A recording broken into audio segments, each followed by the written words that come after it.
5 ഗ്യാരണ്ടികൾ ജനങ്ങൾക്ക് നൽകിയിട്ടുണ്ടായിരുന്നു. ആദ്യത്തെ മന്ത്രിസഭാ യോഗത്തിൽ തന്നെ അതിലെ 2 ഗ്യാരണ്ടികൾ നടപ്പാക്കാൻ തീരുമാനിച്ചു. ഒന്ന്, KSRTC ബസ്സുകളിലെ സ്ത്രീകൾക്കുള്ള സൗജന്യ യാത്ര അനുവദിക്കുന്ന സംബന്ധിച്ച് ജൂൺ 15-ാം തീയതി മുതൽ നടപ്പാക്കും. അതിൻ്റെ വിശദാംശങ്ങൾ പിന്നീട് പ്രഖ്യാപിക്കും. ജൂൺ 15 മുതൽ, അടുത്ത മാസം 15-ാം തീയതി മുതൽ KSRTC ബസ്സിലെ സ്ത്രീകളുടെ സൗജന്യ യാത്ര ആരംഭിക്കും.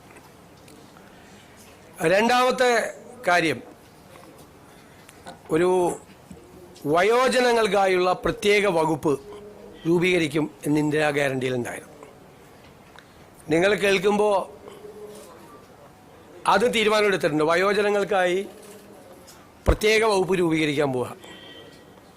ഞാൻ വളരെ അഭിമാനത്തോടെ പറയുന്നു, എൻ്റെ അറിവിൽ നമ്മുടെ രാജ്യത്ത് ആദ്യമായിട്ടാണ് ഒരു സംസ്ഥാനത്ത് വയോജനങ്ങൾക്ക് വേണ്ടി പ്രത്യേകമായ വകുപ്പ് രൂപീകരിക്കുന്നത്. ഞങ്ങൾ ആ വകുപ്പ് രൂപീകരിച്ചതിന് ശേഷം ഇത് ഏറ്റവും ഭംഗിയായി നടപ്പാക്കിയ രാജ്യം ജപ്പാനാണ്. ഏറ്റവും ഭംഗിയായി വയോജനങ്ങളുടെ ഒരു ജീവിതം തന്നെ മാറ്റിമറിച്ച വിപ്ലവകരമായ ഒരു നടപടിയാണ് ജപ്പാനിലെ ഗവൺമെൻറ്റുകൾ സ്വീകരിച്ചത്. നമുക്കിപ്പോൾ എല്ലാം ചെയ്യാനുള്ള പരിമിതികൾ നമുക്കുണ്ട്, എങ്കിലും ആ മോഡൽ കൂടി പരിശോധിക്കും. അതിനുള്ള ഒരു നല്ല സ്റ്റഡി അടുത്ത 1-2 മാസത്തിനുള്ളിൽ പൂർത്തിയാക്കി കേരളത്തിലെ വയോജനങ്ങളെ, ഞാൻ കരുതുന്നത് ഒരു സമൂഹം പരിഷ്കൃതമാണോ അല്ലയോ എന്ന് പരിശോധിക്കാനുള്ള ഒരു അളവുകോൽ ആ സമൂഹത്തിലെ മുതിർന്ന ആളുകളോട് എങ്ങനെ പെരുമാറുന്നു എന്നതാണ്. ഇപ്പം നമുക്ക് കേരളം സിവിലൈസ്ഡ് സൊസൈറ്റിയാണ്, പരിഷ്കൃത സമൂഹമാണെന്ന് ലോകത്തോട് മുഴുവൻ വിളിച്ചു പറയണമെങ്കിൽ പ്രായമായവരുടെ അല്ലേ, അവരോട് ഏറ്റവും മാന്യമായി, അവരെ കരുതലോടുകൂടി, അവരെ ചേർത്ത് പിടിച്ചുകൊണ്ടുള്ള ഒരു സമീപനവും പദ്ധതികളും കേരളത്തിലുണ്ടാകണം ധാരാളമായി. ഒരു വകുപ്പ് രൂപീകരിച്ച് അവിടെ കുറേ സെക്രട്ടറിയും ഉദ്യോഗസ്ഥരും വയ്ക്കുന്ന അല്ല അതിൻ്റെ ഉദ്ദേശം. വലിയ ലക്ഷ്യങ്ങളാണ് അതിൻ്റെ അകത്തുള്ളത്. സ്വപ്നതുല്യമായ കാര്യങ്ങൾ ഈ വയോജന വകുപ്പ് രൂപീകരിച്ചതിൻ്റെ പുറകിലുണ്ട്. അത് പുറകെ സ്റ്റെപ്പ് ബൈ സ്റ്റെപ്പായിട്ട് നടക്കും. അതിനുള്ള വിശദമായ ഒരു പഠനം തന്നെയാണ് വയോജന വകുപ്പിനെ സംബന്ധിച്ചുള്ള. നമുക്ക് കേരളത്തിന് വലിയ താമസമില്ലാതെ ലോകത്തോട് മുഴുവൻ ഉറക്കെ വിളിച്ചു പറയാൻ പറ്റണം, ഞങ്ങളാണ് സിവിലൈസ് സൊസൈറ്റി, ഞങ്ങളുടെ പ്രായമായവരെ എങ്ങനെയാണ് നോക്കുന്നത് എന്ന് പറയണം. അതാണ്. അപ്പോൾ ആ 2 ഗ്യാരണ്ടി നടപ്പാക്കാനുള്ള തീരുമാനം എടുത്തിട്ടുണ്ട്. ഇനി നമ്മൾ ഈ വാക്കാണല്ലോ പ്രധാനം. വാക്ക് പറയുമ്പോൾ മറന്നുപോലെ ഭയങ്കര എളുപ്പമാണ്. പക്ഷേ വിശ്വാസ്യത എന്ന് പറയുന്നത് ഏറ്റവും പ്രധാനപ്പെട്ടൊരു കാര്യമുണ്ട്. ഞാൻ തന്നെ ആശാ വർക്കർമാരുടെ പന്തലിൽ പോയി സമരം അവസാനിപ്പിക്കുന്നതിന് മുമ്പും സമരം അവസാനിപ്പിച്ച ദിവസം ഒരു വാക്ക് പറഞ്ഞിട്ടുണ്ടായിരുന്നു, ആദ്യത്തെ ക്യാബിനറ്റിൽ നിങ്ങളുടെ സഹായങ്ങൾ പ്രഖ്യാപിച്ചു തുടങ്ങും. എല്ലാം അവരാവശ്യപ്പെട്ട മുഴുവൻ കാര്യങ്ങളും ചെയ്യണമെന്ന് നമുക്കുണ്ട്. പക്ഷെ നിങ്ങൾക്കറിയാമല്ലോ, നമ്മളൊരു സമ്പദ് വ്യവസ്ഥയെക്കുറിച്ചുള്ള ഒരു പഠനങ്ങളൊക്കെ നടക്കുന്നേ ഉള്ളൂ. എങ്കിലും ആദ്യഘട്ടത്തിലായി അവർക്ക് 3000 രൂപയുടെ വർധനവ് പ്രഖ്യാപിക്കുകയാണ്. ആദ്യത്തെ ക്യാബിനറ്റ് യോഗം തീരുമാനിച്ചു. റിട്ടയർമെൻറ്റ് ബെനിഫിറ്റിനെ സംബന്ധിച്ചിട്ടുള്ള യോഗം അടുത്ത 1 മാസത്തിനുള്ളിൽ തന്നെ അതുകൂടി തീരുമാനിച്ചു പ്രഖ്യാപിക്കും. കാരണം അതിൻ്റെ കുറച്ച് ഫിനാൻഷ്യൽ ലയബിലിറ്റിയും മറ്റ് കാര്യങ്ങളെക്കുറിച്ചുള്ള റിപ്പോർട്ടുകൾ വളരെ പെട്ടെന്നല്ലേ, നമ്മളിപ്പോൾ ചാർജ് എടുത്താലേ നമുക്കിതൊക്കെ ചോദിക്കാൻ പറ്റുള്ളൂ. അതൊക്കെ വരാനുള്ള ചില കാലതാമസങ്ങൾ കൊണ്ട് മാത്രമാണ്.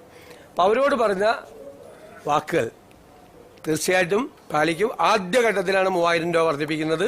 റിട്ടയർമെൻറ്റ് ബെനിഫിറ്റിൻ്റെ കാര്യം ഒരുപാട് തീരുമാനിപ്പിക്കും. കുറച്ചുകൂടി കഴിയുമ്പോൾ അടുത്തൊരു ഘട്ടവും കൂടി പ്രഖ്യാപിക്കും. ഇപ്പോൾ നമുക്ക് ഉള്ളത് 9,000 രൂപയാണ് ഇപ്പോൾ ഉള്ളത്. അത് 12,000 രൂപയാവും ഇപ്പോൾ.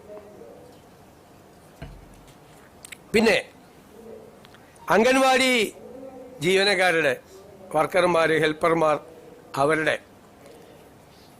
അവരുടെ പ്രശ്നങ്ങൾ നമുക്ക് അറിയാം. ഞാൻ തന്നെ നിയമസഭയിൽ അവതരിപ്പിച്ചിട്ടുണ്ട്, ഞങ്ങൾ തന്നെ നിയമസഭയിൽ അവതരിപ്പിച്ചിട്ടുണ്ട്. അവരുടെ കാര്യം മറന്നുപോയിട്ടില്ല എന്നവരെ ഓർപ്പിക്കാൻ കൂടി വലിയ തുകയൊന്നുമല്ല, 1000 രൂപ അവരുടെ വരുമാനത്തിൽ വർദ്ധിപ്പിക്കാൻ. വലിയ തുകയൊന്നുമല്ലത്. അവർക്ക് 14,500 രൂപയും 15,000 രൂപയുടെ നിലവിൽ കിട്ടുന്നത്. അതിനോട് 1,000 രൂപ കൂടി സാമ്പത്തിക സ്ഥിതി കുറച്ചുകൂടി മെച്ചപ്പെടുമ്പോൾ അവരുടെ കാര്യം മറന്നുപോകില്ല, നിങ്ങളുടെ കാര്യവും ഞങ്ങളുടെ ഓർമ്മയിലുണ്ട് എന്നാ പാവങ്ങളോടുള്ള ഒരു മെസ്സേജാണ് 1,000 രൂപ കൂട്ടിയത്. നിങ്ങൾ ഞങ്ങളുടെ മനസ്സിലുണ്ട് എന്നുള്ളൊരു മെസ്സേജ്, സന്ദേശം അതാണ്. പിന്നെ സംസ്ഥാനത്തെ പാചക തൊഴിലാളികളുടെ വേതനം വളരെ മോശമാണ്. അവർക്കും അതുപോലെ തന്നെ ഒരു 1,000 രൂപ നമ്മൾ വർദ്ധിപ്പിച്ചിട്ടുണ്ട്. സംസ്ഥാനത്ത് ജോലി ചെയ്തു വരുന്ന പ്രീ പ്രൈമറി ടീച്ചർമാരുടെയും ആയമാരുടെയും ഓണറേറിയം അതും ഒരു 1,000 രൂപ കൂട്ടിയിട്ടുണ്ട്. ഇതെല്ലാം നമ്മളതിൻ്റെ സാമ്പത്തിക ബാധ്യതകളെല്ലാം പരിശോധിച്ചതിന് ശേഷമാണ് ഇതെല്ലാം ചെയ്തത്. അതുകൊണ്ടാണ്, ഇല്ലെങ്കിൽ 2,000 രൂപയും 3,000 രൂപയൊക്കെ കൊടുക്കണമെന്ന് ആഗ്രഹം ഉണ്ടായിരുന്നു. 1,000 രൂപ ആക്കിയത് അതാണ്. പക്ഷേ നമ്മളൊരു ടാർഗറ്റ് ചെയ്തിട്ടുണ്ട്. ഞാൻ പറയാം പിന്നീട് സാമ്പത്തിക സ്ഥിതി എങ്ങനെയാണ് മെച്ചപ്പെടുത്താൻ പോകുന്നതെന്നൊക്കെ. അതിപ്പോൾ ഇന്നെല്ലാം കൂടി പറയണ്ടല്ലോ. ഒരു പ്ലാൻ ഉണ്ട് നമുക്ക്. ആ പ്ലാൻ നമ്മൾ ഇംപ്ലിമെൻ്റ് ചെയ്ത് കഴിയുമ്പോൾ ഉണ്ടാകുന്ന ഒരു വ്യത്യാസം വരും. അതിനൊരു ടൈം ഫ്രെയിമും ഉണ്ട് നമുക്ക്. അതെല്ലാം അടുത്ത ദിവസങ്ങളിൽ അതിൻ്റെ പൂർണ്ണമായ തീരുമാനം നമ്മൾ വരും കേട്ടോ. ഇതാണ് ചെയ്തിരിക്കുന്നത്. പിന്നെ നമ്മുടെ നിയമസഭാ സമ്മേളനം മെയ് 21-ന് MLA-മാരുടെ സത്യപ്രതിജ്ഞ നടത്താനും 22-ന് സ്പീക്കറെ തിരഞ്ഞെടുക്കുന്നതിനുമായി നിയമസഭയുടെ ഒരു പ്രത്യേക സമ്മേളനം വിളിച്ചു ചേർക്കാൻ ബഹുമാനപ്പെട്ട ഗവർണറോട് ഞങ്ങൾ ശുപാർശ ചെയ്തിട്ടുണ്ട്. അങ്ങനെയാണെങ്കിൽ അതിൻ്റെ അംഗീകാരം കിട്ടുന്നതനുസരിച്ച് മെയ് 29-ന് ഗവർണറുടെ നയപ്രഖ്യാപന പ്രസംഗം കൂടി ഉണ്ടാവും. നമ്മുടെ സഭയിലെ ഏറ്റവും സീനിയറായ അമ്പലപ്പുഴ MLA കൂടിയായ മുൻ മന്ത്രി ശ്രീ G. സുധാകരനെ പ്രോടൈം സ്പീക്കറായി നിയമിക്കുന്നതിന് നമ്മൾ തീരുമാനമെടുത്തിട്ടുണ്ട്. G. സുധാകരനാണ് പ്രോടൈം സ്പീക്കർ.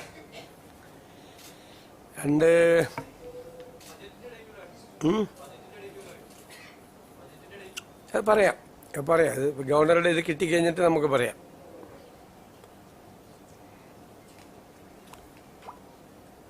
പിന്നെ നിലവിലെ അഡ്വക്കേറ്റ് ജനറൽ ശ്രീ K. ഗോപാലകൃഷ്ണക്കുറുപ്പ് രാജിവെച്ചിട്ടുണ്ട്. അദ്ദേഹത്തിൻ്റെ രാജി സ്വീകരിച്ചു. അഡ്വക്കേറ്റ് ജയ്ജു ബാബുവിനെ അഡ്വക്കേറ്റ് ജനറലായി, സീനിയർ അഡ്വക്കേറ്റാണ് ഹൈക്കോടതിയിലെ സീനിയർ അഡ്വക്കേറ്റ് ശ്രീ ജയ്ജു ബാബുവിനെ അഡ്വക്കേറ്റ് ജനറലായി നിയമിക്കാൻ തീരുമാനിച്ചു. അതുപോലെ director general of prosecution Shri T.A. ഷാജിയുടെ രാജി സ്വീകരിച്ചു.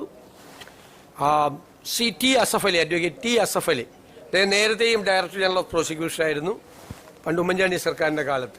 അദ്ദേഹത്തെ ഡയറക്ടർ ജനറൽ ഓഫ് പ്രോസിക്യൂഷൻ ആകാൻ വേണ്ടിയിട്ട് തീരുമാനമെടുത്തിട്ടുണ്ട്. പിന്നീട് വളരെ പ്രധാനപ്പെട്ട തീരുമാനം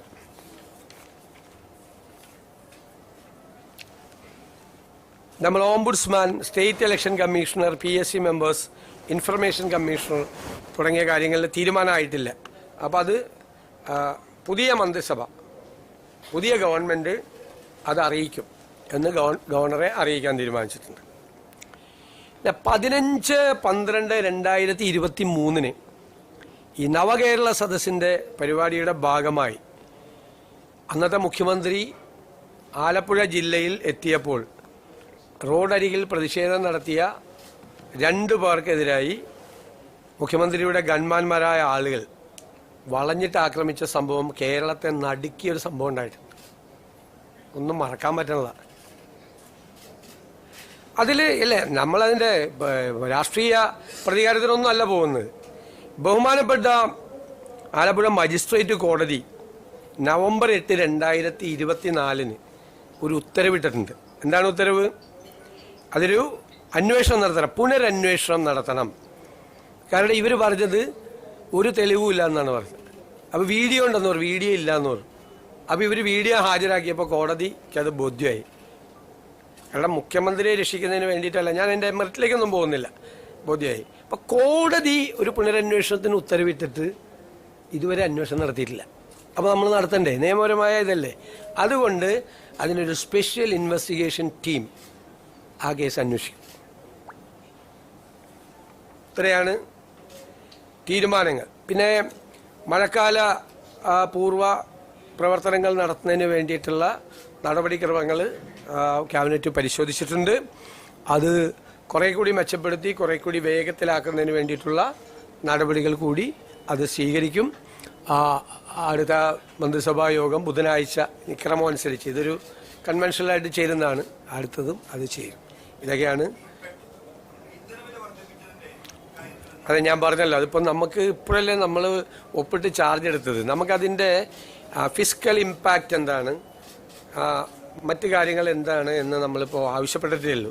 അത് കിട്ടിക്കഴിഞ്ഞാലല്ലേ നമുക്കതിൻ്റെ ഡീറ്റെയിൽസ്, ഒരു വർഷം എത്ര വരുമാനം ഉണ്ട്, അതിൻ്റെ ഫിനാൻഷ്യൽ ഇമ്പാക്റ്റ് സാധാരണക്കാരുടെ മീതെ എത്രയാണ് കൂടുന്നത് എന്നെല്ലാം ഒന്നൊരു പരിശോധിച്ചിട്ട് ഒരു തീരുമാനം അടുത്ത ക്യാബിനറ്റിലോ അല്ലെങ്കിൽ വേറെ ഉണ്ടാവും. അത് ഞാൻ പറയാൻ വിട്ടുപോയതാണ്. തീർച്ചയായിട്ടും ധവളപത്രം ഇറക്കും, സാമ്പത്തിക സ്ഥിതിയെക്കുറിച്ചുള്ള ധവളപത്രം ഇറക്കും. അത് തീരുമാനമായിട്ടുണ്ട്. അത് ഒരു ഉദ്യോഗസ്ഥ തലത്തിൽ മാത്രമല്ല, വിദഗ്ധരായ ആളുകളെ ഒരു ടീം അത് പിന്നീട് പ്രഖ്യാപിക്കും. വളരെ പെട്ടെന്ന് വേണം. സാമ്പത്തിക വിദഗ്ധരായ ആളുകളുടെ ഒരു ടീം അത് അന്വേഷിക്കാൻ വേണ്ടിയിട്ട് ഉണ്ടാവും. അത് പരിശോധിച്ച് നിലവിലെ സാമ്പത്തിക സ്ഥിതിയെക്കുറിച്ച് കേരളത്തിലെ ജനങ്ങളെ ബോധ്യപ്പെടുത്തുന്നതിന് വേണ്ടിയിട്ടുള്ളൊരു ധവളപത്രം ഉണ്ടാവും. അല്ല, അതല്ലേ ഞാൻ പറയാം. അതിൻ്റെ വിശദാംശങ്ങൾ പിന്നീട് തരും. 15-ാം തീയതി മുതൽ നടപ്പാക്കും. വിശദാംശങ്ങൾ അടുത്ത ദിവസങ്ങളിൽ തരും, നിങ്ങൾക്ക് തരും. അല്ലല്ല, അതൊന്നും എല്ലാം കൂടി നമ്മളൊരു ആദ്യത്തെ ക്യാബിനറ്റ് തീരുമാനിച്ച അടുത്ത ദിവസമൊക്കെ പോയി വെറുതെ ഇരിക്കേണ്ടി വരില്ലേ, ചുമ്മാ. ഇല്ലില്ല, SIT രൂപീകരിച്ച അത് ആഭ്യന്തര വകുപ്പാണ് അത് ചെയ്യേണ്ടത്. അതൊക്കെ അവർ ചെയ്തോളും ഭംഗിയായിട്ട്. അതിലൊക്കെ ക്യാബിനറ്റ് എടുക്കേണ്ട കാര്യം.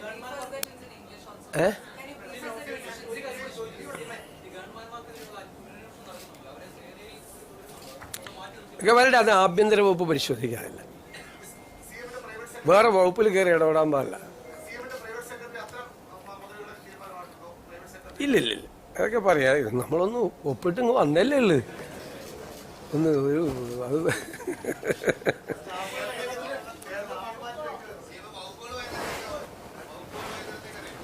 സമയത്ത് കിട്ടിയ ഗസറ്റ് വരും സമയമാകുമ്പോൾ. വല്ലതും വൈകിയ റെക്കോർഡ് അല്ലേ? റെക്കോർഡ് സ്പീഡിലാണ് കാര്യങ്ങൾ പോണത്. ഞാൻ പറഞ്ഞല്ലോ, അത് ജൂൺ 15-ാം തീയതി മുതൽ നടപ്പാക്കും. അതിൻ്റെ ഡീറ്റെയിൽസ് വിൽ ബി ഇൻഫോംഡ് എന്ന് പറഞ്ഞല്ലോ. ഇല്ല, ഞാൻ പറഞ്ഞു ഇത്രയും തീരുമാനമൊന്നും എടുത്തിട്ടില്ല. അത്രേ പറ്റിയുള്ളൂ. വരട്ടെ, എന്ത് കാര്യമുണ്ടെങ്കിലും ഞാൻ വേറെ ആരെടുത്തും പറയുന്നതിന് മുമ്പ് നിങ്ങളോട് പറയുള്ളൂ. അതിൻ്റെ വാക്കാണ്, രഹസ്യം. ഫസ്റ്റ് നിങ്ങളുടെ പറയുള്ളൂ. ഉറപ്പായിട്ട് പരിശോധിക്കുന്നത്, ഉറപ്പായി അത് പരിശോധിക്കും. കാരണം ഞാനും അതിനെ വിമർശിച്ചിട്ടുള്ള ആളാണ്. പണ്ട് പറഞ്ഞ വാക്ക് വിഴുങ്ങാൻ പാടില്ല, വാക്കാണ്. ഞാൻ വിമർശിച്ചിട്ടുള്ള പരിശോധിക്കും ഞങ്ങൾ. അപ്പോൾ നിങ്ങളുടെ ആളിൽ എല്ലാവരും ഉണ്ടോ?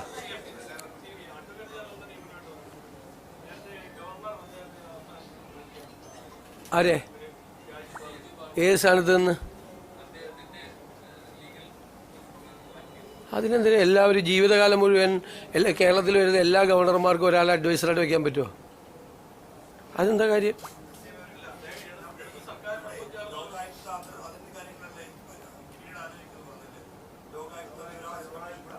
അതെല്ലാം ഗവൺമെന്റ് അറിയിക്കുന്നു. The first cabinet meeting decided to implement 2 Indira guarantees offered by the UDF. First of all, the free journey of women in the KSRTC buses. It will be implemented from June 15th onwards, 15th June onwards. The details will be informed later. Second, we are going to constitute a new department for the old age people. I think this will be the first one in India. We have many dreams about the old age people. The reason is that aging is a big problem in Kerala also. And how you are measuring whether it is a civilized society or not. We think that how the society is respecting the old age people, that is the measurement yard for checking that society is civilized or not. Our dream is that a day will come, Kerala will declare to the entire world that we are a civilized society, we are looking after our old age people decently. And third, we have offered, when the ASHA workers were on the street, in front of the secretariat, they have started long-term agitation. Myself went there and many UDF leaders went there.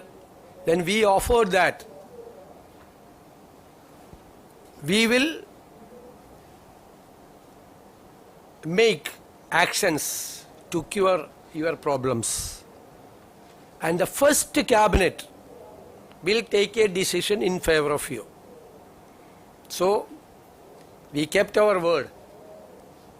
The first cabinet, we have decided to increase 3,000 rupees per month to all the ASHA workers as honorarium. Then for the Anganwadi workers, helpers, we increase 1,000 rupees per month. For the cooking staff in the schools, we are giving them 1,000 rupees per month more. And for the pre-primary teachers and ayahs, their honorarium is also increased by 1,000 rupees. And we have decided our pro tem speaker, Mr. G. Sudhakaran, senior MLA, will be the pro tem speaker. We have recommended to the Honorable Governor to convene the assembly for the swearing in of the MLAs and for the selection of the speaker. Then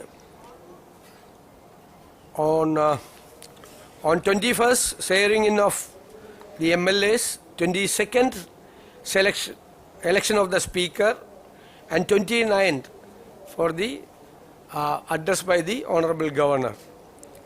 And we have appointed Senior Advocate Mr. Jaju Babu as Advocate General and another Senior Fellow, Advocate T. Asaf Ali, as the Director General of Prosecution. These are the items.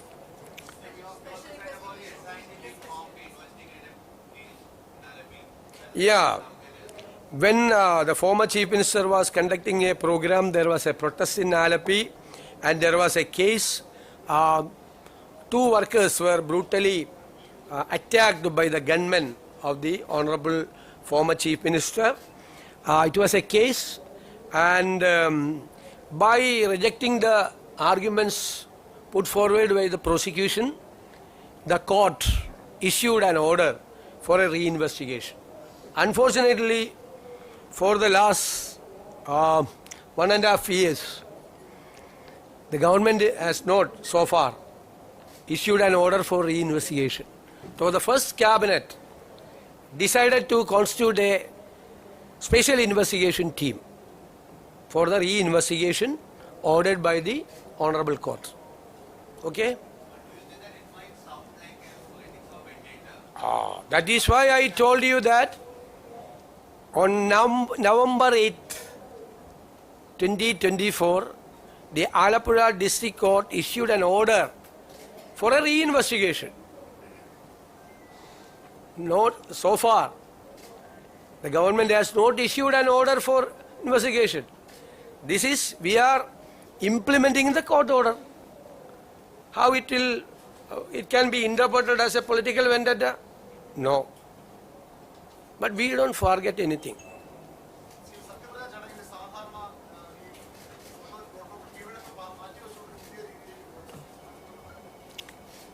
Precedents ഒക്കെ മാറ്റപ്പെടാനുള്ളതല്ലേ? Precedence എന്ന് വെച്ച് കഴിഞ്ഞാൽ ഒരു 100 കൊല്ലം കഴിഞ്ഞാൽ ഇത് 150 കൊല്ലം മുമ്പുള്ള precedence എന്ന് പറഞ്ഞിട്ട് കാര്യമുണ്ട്. ഇത് നിങ്ങൾ കണ്ടില്ലേ? ഈ സത്യപ്രതിജ്ഞ നിങ്ങൾ കണ്ടില്ലേ? ഈ സത്യപ്രതിജ്ഞയിൽ വന്ന അതിഥികൾ ആരൊക്കെയായിരുന്നു? ശ്രീ രാഹുൽ ഗാന്ധി, ശ്രീ മല്ലികാർജുൻ ഖാർഗെ, ശ്രീമതി പ്രിയങ്ക ഗാന്ധി, 3 സംസ്ഥാനങ്ങളിലെ മുഖ്യമന്ത്രിമാർ, 2 സംസ്ഥാനങ്ങളിലെ ഉപമുഖ്യമന്ത്രിമാർ, നിരവധി സംസ്ഥാനങ്ങളിൽ നിന്നുള്ള മന്ത്രിമാർ, ഛത്തീസ്ഗഡിലെ മുൻ മുഖ്യമന്ത്രി ശ്രീ ഭൂപേഷ് ബാഗൽ. ഇതിനു മുമ്പ് ഏതെങ്കിലും സത്യപ്രതിജ്ഞയ്ക്ക്, ഏതെങ്കിലും ഗവൺമെന്റിന്റെ ഒരു സത്യപ്രതിജ്ഞയ്ക്ക് ഇത്രയധികം നേതാക്കൾ ഒരുമിച്ച് വന്ന സമയം ഉണ്ടായിട്ടുണ്ട്? കേരളത്തിലെ പ്രതിപക്ഷ നേതാവ്, പ്രതിപക്ഷ നേതൃനിരയിലെ BJP പ്രസിഡന്റ്, CPI സെക്രട്ടറി, മുസ്ലിം ലീഗിന്റെ സമുന്നതനായ നേതാവ് പാണക്കാട് തങ്ങൾ ഉൾപ്പെടെ ഒരു വലിയ നിര അല്ലേ? അവിടുത്തെ ക്രൗഡ് എന്താണ്? നമുക്ക് നിയന്ത്രിക്കാൻ പോലും പറ്റാത്തൊരു ക്രൗഡ് അല്ലേ? അത് നമുക്ക് അറിയായിരുന്നു മുൻകൂട്ടി സംഭവിക്കുമെന്ന്. അപ്പോൾ സുരക്ഷിതത്വവും മറ്റു കാര്യങ്ങളും എല്ലാം പരിഗണിച്ച് അവരുടെ കൂടെ സാന്നിധ്യത്തിൽ ഇല്ലേ, എല്ലാവരുടെയും, ആരെയും മാറ്റി നിർത്തിയിട്ടില്ല. അവിടെ കുറച്ചുപേരെ കൊണ്ടുപോയി താഴെ ഇരുത്തുകയും കുറച്ചുപേരെ കൊണ്ടുവന്ന് സ്റ്റേജിലിരുത്തുക അല്ല ചെയ്തത്. ശ്രദ്ധിച്ച പ്രധാനപ്പെട്ട ഡിഗ്നിറ്ററീസിനെല്ലാം നേരിട്ട് തന്നെ ഞാൻ വിളിച്ചത്. മുൻ മുഖ്യമന്ത്രിയെ അദ്ദേഹത്തിന്റെ വസതിയിൽ പോയിട്ടാണ് ക്ഷണിച്ചത്. അദ്ദേഹം സ്നേഹപൂർവ്വം ആ ക്ഷണം സ്വീകരിച്ച് അദ്ദേഹം എത്തി. ഞാൻ പ്രത്യേകം നന്ദി പറയാണ്. ബാക്കി ഞാൻ BJP പ്രസിഡന്റിനെല്ലാം ഫോണിൽ MLA ആയിട്ട് ജയിച്ചു വന്ന ആളാണ്. BJPയുടെ സംസ്ഥാന പ്രസിഡന്റാണ് ശ്രീ ബിനോയ് വിശ്വം ഉൾപ്പെടെയുള്ള. എനിക്ക് പറ്റാവുന്നത്ര സമയപരിധി ഉണ്ട്, അറിയാലോ. എല്ലാവരെയും നേരിട്ട് ബന്ധപ്പെട്ട് എല്ലാവരുടെയും സാന്നിധ്യത്തിൽ, ഇത് ജനങ്ങൾ തിരഞ്ഞെടുത്തൊരു മന്ത്രിസഭയല്ലേ അല്ലേ? അത് സത്യപ്രതിജ്ഞ ചെയ്യുമ്പോൾ എല്ലാവരുടെയും സാന്നിധ്യത്തിൽ ചെയ്യണം. അത് കേരളം പുതിയ ചില സന്ദേശങ്ങൾ, ഞാൻ പറഞ്ഞല്ലോ, നമ്മൾ വരുമ്പോൾ ചില സന്ദേശങ്ങൾ കൊടുക്കുമെന്ന് പറഞ്ഞു. അതാണ്. അപ്പോൾ എൻ്റെ ഒറ്റ മറുപടിയല്ല, എപ്പോഴും പ്രീസിഡൻസ് എന്ന് പറയരുത്. ഒരുപാട് പ്രീസിഡൻസ് ഇനി മാറ്റപ്പെടും. ഇതൊരു വേറൊരു ജനകീയമായ സത്യപ്രതിജ്ഞ ചടങ്ങാണ്. ഞാനല്ലാതെ പറയേണ്ടത്, നിങ്ങളാണത് വിലയിരുത്തി വാർത്ത കൊടുക്കേണ്ടത്. എങ്ങനെയായിരുന്നു സത്യപ്രതിജ്ഞ? ഇങ്ങനെ ഒരു സത്യപ്രതിജ്ഞ നിങ്ങൾ കണ്ടിട്ടുണ്ടോ?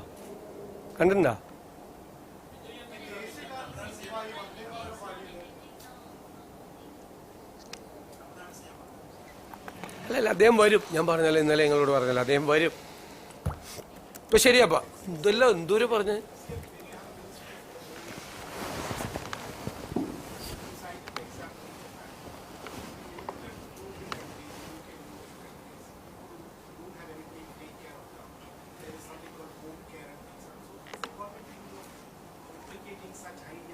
Definitely, we have to protect each and every old age people. We don't allow them to be alone. The government is with them. Kerala is with them. That is a message. It's a very good question. That is our dream. We have to reach there. Nobody. Okay. Thank you very much.